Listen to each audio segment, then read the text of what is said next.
My fiancé's ex admitted she left him because of cancer, not because she stopped loving him, and now he's grieving her so intensely I feel like a third wheel in my own relationship. My fiancé, 30 male, and I, 31 female, have been together for nearly 3 years.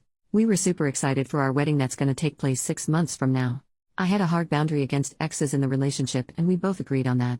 No pictures, no contact, no stories, nothing.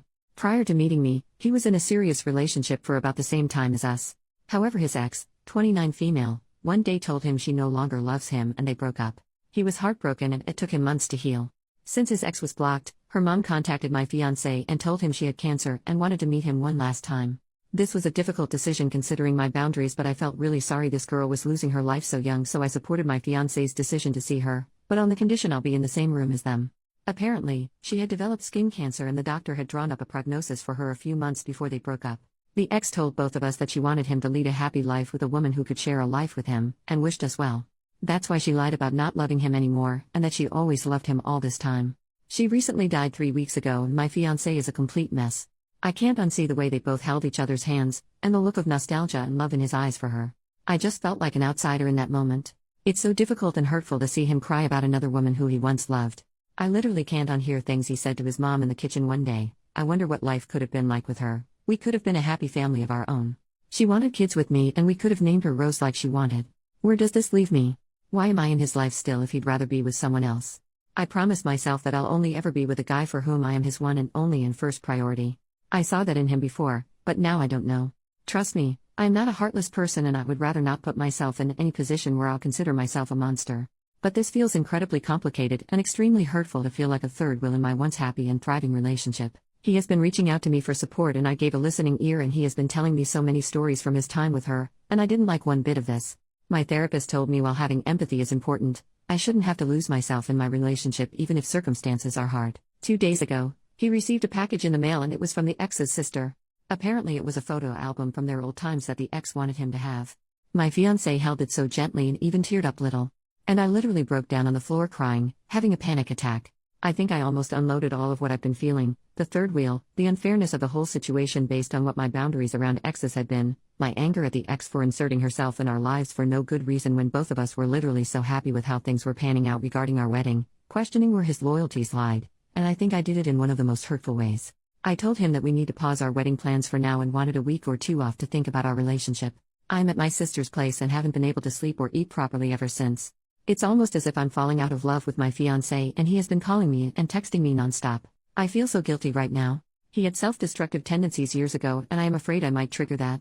He says his ex already died and it's gonna break him if I left him too. If I left him too? Emphasis on the two, I'm just done. What the heck am I supposed to do? TLDR, I had a boundary against exes in our relationship, but my fiancé's ex, who had cancer, wanted to meet him one last time. I agreed on the condition that I would be present. During the meeting, I saw their lingering affection and heard him express regrets about their past. Now I feel like a third wheel and question his loyalty. I've asked for a break from our wedding plans and I'm struggling with my feelings. He's been reaching out, but I'm afraid of triggering his past suicidal tendencies. I'm feeling guilty and unsure about our future. Update 3 days later, to those of you who had the most vile things to say to me, maybe because you have the baggage of a widower or plain no relationship experience or can't understand that human emotions are complex, your lack of awareness is showing. After the initial shock of those judgmental comments wore off, I decided it was better to completely disregard any judgment that questioned my boundaries and how I handled my feelings. There simply cannot be 3 people in this relationship and I refuse to believe otherwise. Many of you thought they could do better by teaching me about marriage vows, but all of you are forgetting that marriage vows also mean forsaking all others in mind, body and spirit.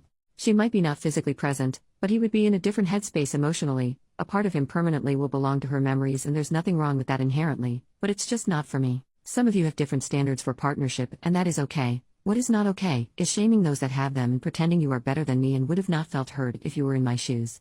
I guess, on Reddit, if you can't accept downright emotionally cruel behavior from your grieving partner, you are insecure.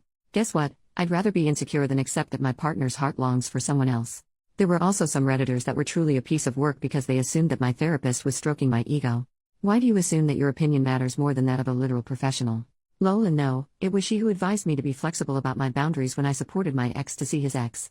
But even she didn't anticipate how bad it got with the whole love confession. Everyone who says that I am jealous of a corpse or competing with a dead person, I think you're ignoring the elephant in the room. Like, these phrases don't even make sense to me. How is it even possible to be jealous of the dead? The elephant in the room is my fiancé's emotional and relational fidelity, a full, 100% commitment to me and only me, which isn't possible if you are dating a freshly grieving widower or someone who is actively longing for another person that isn't your current partner. Plus, all of those people who are questioning my boundaries have no idea what they are talking about, and rather embody the pick-me, unbothered non-jealous girl trope on Reddit. And maybe I made a mistake in staying in that room, but I guess also not. Because my fiancé said if I wasn't there he wouldn't have told me anyway because of how complicated it would have gotten. I guess it was the right call after all, no matter how many people like to disagree. And the fact that I knew what was going on in his heart enabling me to leave confirms why I need those boundaries. Had I been firm about him not going to see her, I wouldn't have been left feeling like a divorcee. I don't have the energy to elaborate on how many fond stories I have listened to since her passing, but one thing stands. The fact that he moved on from the initial breakup only because she decided to end things, makes me feel like he's only settling for me, and the only reason I am with him today is because of how he couldn't build a life with her, and that's a terrible foundation for a relationship where both partners should feel like the first choice. Him reliving what his future could have looked like has damaged any trust I've had in him beyond repair.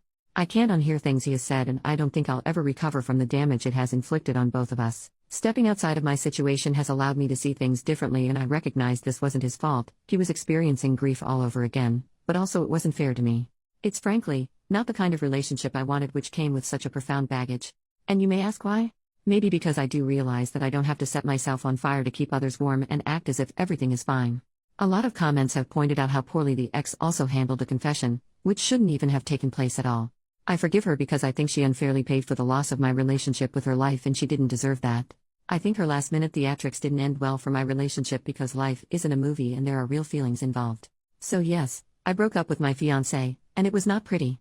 After calling me for the 100th time, I finally agreed to speak with him as I had the time to think about things. Objectively, I had been feeling pretty inadequate, second fiddle and an emotional dump pretty much, and it has wrecked with my sense of self. I went to our home and gave him the ring he proposed me with. I told him I don't see him in my future anymore, as seeing him grieve a future life with an ex made me lose all feelings for him. I just feel numb. He started hysterically crying and begged me to stay because now I was breaking up with him the same way his ex once did. This made me cry even harder as he still couldn't see beyond his grief. He asked me and screamed, "Why am I doing this?" He said a lot of cruel things to me which are honestly painful, but things really escalated here. He said he isn't letting me go and wants us to fix things. That's when I knew I wasn't safe where I was standing. I had to call my sister and his mother to come to his place to help ease him so that I could leave the house as quickly as possible. When his mom and my sister were there, here was the exchange between my now ex and I. Ex-fiancé: I doubt you ever had a heart. Me: oh, what do you know about my heart, when you know nothing other than your own suffering? Ex: someday, I hope you'll have the decency to admit how much you regret hurting me, just like she did. And maybe, just maybe, life will serve you a different kind of cancer in the next 3 years to teach you a lesson. We all looked in shock and horror, and his mother gave him a well-deserved slap across his face. To say that he instantly regretted that would be an understatement. He cried like a dam broke through. I had to give him his meds one last time. My sister muttered, "I hope you are ashamed of yourself," and grabbed my arm and took me out of the house. I might just look for welfare checkup for him as soon as I've gained some sanity and sense of normalcy. I care about him still as a person and certainly don't want to demonize him anymore, but this is not the man I fell in love with. I guess I have to stay single for a while and find someone actually worthy of my time. When I love with my full heart. And I want someone who can appreciate that. Wishing everyone, even the naysayers, peace and love. I'm going to be logging off Reddit to take care of my mental health now. I'm wishing love and peace to all who cared.